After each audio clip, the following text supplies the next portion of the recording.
ఇదే అడవిలో ఒక కష్టపడే చీమ కూడా ఉండేది. ప్రస్తుతం కాకి నవ్వుకుంటూ ఒక చెట్టు కొమ్మ మీద కూర్చొని అలాగే ఆ చీమను చూస్తూ ఉంది.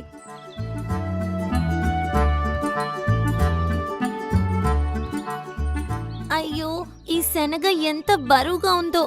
దీన్నిక్కడి వరకు తీసుకురావడంలో నా ప్రాణం పోయింది.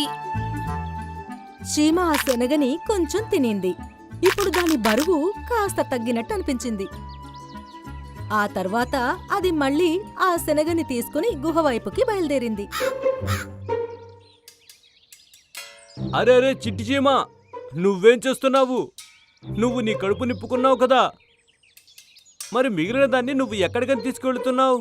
నేను రోజు సగం ఆహారం తింటాను, మిగతా సగం మిగిల్చుకొని మా ఇంట్లో పెట్టుకుంటాను. మా ఇల్లు ఈ గుహలో ఉంది. అసలు ఇదే పిచ్చి పని.